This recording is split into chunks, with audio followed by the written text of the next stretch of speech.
मैं भारत को भारतीयता की मान्यता के आधार पर फिर से खड़ा करना चाहता हूं, उस काम में लगा हूं। हमारे देश में अब मुझे ये समझ में आने लगा है कि किसी भी भारतीय नागरिक को चिकित्सा सुविधा की जरूरत नहीं है, चिकित्सकीय ज्ञान की जरूरत है।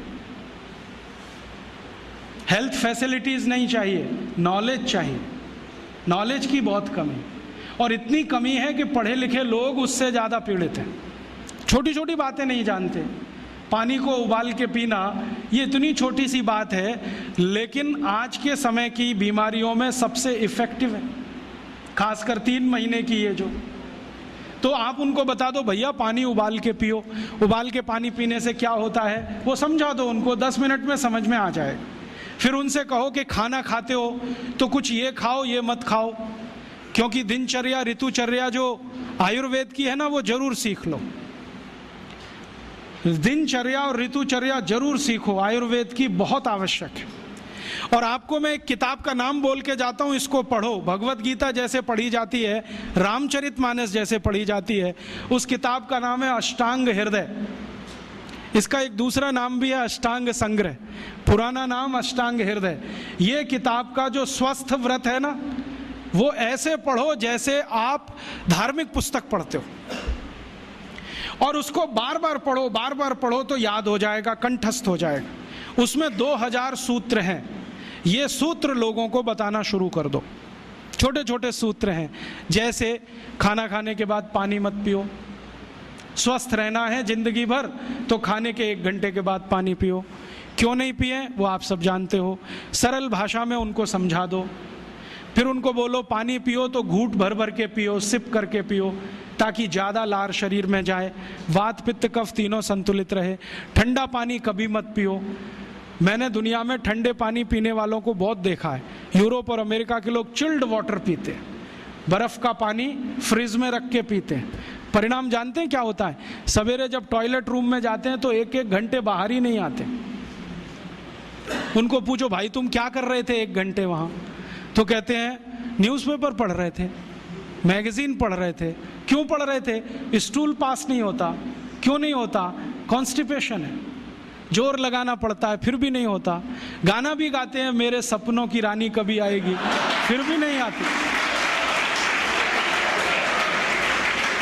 और अंतिम दुष्परिणाम पता है क्या होता है? उनको पेट साफ तो होता नहीं, तो सांस में से भयंकर बदबू आती है। किसी अमेरिकन यूरोपियन के नज़दीक बैठ जाओ, अगर वो लिस्ट्रीन स्प्रे करके नहीं आया तो 1 मिनट नहीं बैठ सकते। हर समय उनको माउथ फ्रेशनर स्प्रे करना पड़ता है, क्योंकि अंतड़ियाँ साफ नहीं है, कब्जियत है, मल भरा हुआ है, उसमें कचरा जमा है। फिर उनके पसीने में से भी बदबू आती है। क्यों? कब्जियत बहुत है। और पसीने की बदबू दूर करने के लिए डिओडोरेंट स्प्रे करते रहते हैं। और आप तो सब जानते हो कि अगर कब्जियत है तो बाल भी कड़क रहते हैं, तो उन कड़क बाल को सॉफ्ट करने के लिए क्या क्या सब करते हैं। शैम्पू लगाते हैं, शैम्पू के बाद पता नहीं क्या क्या लगाते हैं। ये सब वो जो करते हैं ना, उनकी मजबूरी है, स्टेटस सिंबल नहीं है। इसको अपने दिमाग से निकाल दो कि ये कोई स्टेटस सिंबल। तो सरल भाषा में समझाओ, ठंडा पानी पीने से ये होता है, मत पियो, समझ जाएंगे। फिर उनको बोलो सवेरे उठो तो सबसे पहले पानी पियो। फिर उनसे बोलो खाना खाओ तो बैठ के खाओ, कभी भी खाना खाओ तो पूर्व दिशा में मुंह करके खाओ, सो तो पूर्व दिशा में। ये अष्टांग हृदय में इतने अद्भुत छोटे छोटी बातें हैं तो संस्कृत में है, लेकिन अब तो उसका हिंदी भी आने लगा है। तो हिंदी ले लो, हिंदी वर्जन ले लो, इसको पढ़ो, बार बार पढ़ो, और ये जाके गांव में सबको बताओ। फिर उनको कहो देखो ये तो है स्वस्थ रहने के लिए, अब तुम बीमार पड़ो तो बताओ तुम्हारी बीमारी क्या है। ये बीमारी है तो ये दवा है, ये बीमारी है तो ये दवा है। और मेरा आपसे एक निवेदन जरूर है कि अगर आप होम्योपैथी से भी इलाज करो तो उसकी मूल दवा जरूर बता दो।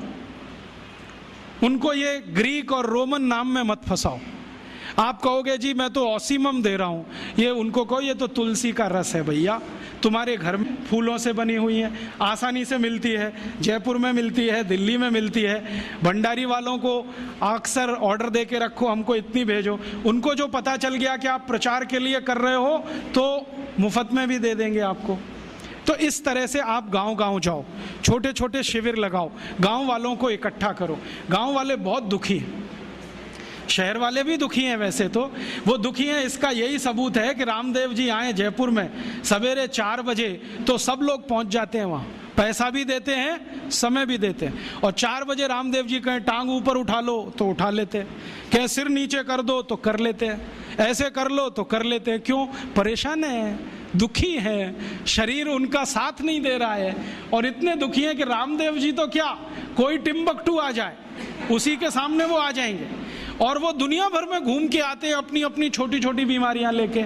तो इन जो दुखी लोगों का थोड़ा थोड़ा आप मदद कर दो इलाज के रूप में, ये सब आपके भगत हो जाएंगे। और ये भगत हो जाएंगे तो कहो आप भी प्रचार करो इसका, वो भी करें, आप भी करो, तो ये इतना तेजी से मल्टीप्लाई करेगा कि 2-5 साल में एलोपैथी का बाजा बज जाएगा। और बजा देना है अपने को, हाँ, ये संकल्प लेके चलो कि इनका बाजा हमको बजाना है। मैं बहुत जल्दी एक टीवी चैनल शुरू करने जा रहा हूँ एलोपैथी का बाजा बजाने के लिए। इनकी सब पोल खोलनी है मुझे, हाँ, इनकी इतनी पोल हैं मेरे पास, कम से कम 1,500 से ज़्यादा डॉक्यूमेंट्स हैं जो एलोपैथी के गंदेपन को सिद्ध करने वाले, इनकी निकृष्टता को सिद्ध करने वाले, ये कितने अनसाइंटिफिक हैं वो बताने वाले हैं, कितने डॉगमेटिक हैं वो बताने वाले हैं। मेरे पास ऐसे बहुत इंटरव्यूज़ हैं बड़े बड़े डॉक्टरों के, वो कहते हैं कि हम कोई डायग्नोसिस नहीं करते, तीर मारते, लग गया तो ठीक, नहीं तो तुक्का। और वो कहते हैं हम तो एक ही सिद्धांत पे काम करते हैं, ट्रायल एंड एरर, देते जाओ गलतियां करते जाओ, देते जाओ गलती, भले मर जाए पेशेंट उसमें। हमारे पास तो कम से कम ये नहीं है ट्रायल एंड एरर वाला। हम तो जानते हैं कि तुलसी है तो उसके ये गुण हैं तो ये रिजल्ट आना ही चाहिए, मेथी है तो उसके ये गुण हैं तो ये रिजल्ट आना ही चाहिए। हमको सब मालूम है, फिक्स है, यहाँ वेरिएशन नहीं है। मेथी के जो रिजल्ट चरक ऋषि को मिले वो आज भी मिलते हैं, इसमें इतना सातत्य है, वेरिएशन कहीं भी नहीं है। तो जो विज्ञान में सातत्य होता है, सत्य ज्ञान वही होता है। तो हमारे पास जो सत्य ज्ञान है इसको लेकर आगे बढ़ें और इसके अपने जीवन में भी और दूसरों के जीवन में प्रयोग करने के लिए प्रेरित करें। छोटी छोटी कुछ बातें आप भी अपने जीवन में करो। ये एलोपैथी में से निकले हुए जो भी बाई प्रोडक्ट्स हैं ना, इनको जीवन में इस्तेमाल मत करो। जैसे टूथपेस्ट, ये तो भारत का नहीं है ना, ये तो एलोपैथी का है। और यूरोप वाले टूथपेस्ट इसलिए घिसते हैं कि मसूड़े बहुत उनके हार्ड हैं, कड़क हैं, क्योंकि बर्फ के नज़दीक रहते हैं। मसूड़े कड़क हैं तो ब्रश जो है ना प्लास्टिक का भी चलेगा, उसको घिसें तो ज़्यादा तकलीफ नहीं आएगी। और दूसरा, उनके पास दांत साफ करने के लिए कुछ है ही नहीं, करें क्या? वो बेचारे परेशान हैं, नीम का दातुन मिले, यूरोप में नीम होता ही नहीं है। वो परेशान है बबूल का दातुन मिले, बबूल होता ही नहीं है। वो परेशान है दंतमंजन मिले, दंतमंजन होने के लिए 18 जड़ी बूटी लगती हैं, वो होती ही नहीं है। तो ले दे के उनके पास एक ही चीज़ है, वो है सोडियम लॉरेल सल्फेट, माने डिटर्जेंट पाउडर, माने शैम्पू। उसी को घिसते हैं दांत में, बनाते हैं झाग और थूकते हैं वॉश बेसिन। दोस्तों, सबसे पहले तो चैनल सब्सक्राइब करें, फिर लाइक, कमेंट और शेयर करें। और हाँ, हमारा एंड्रॉयड ऐप डाउनलोड करना ना भूलें।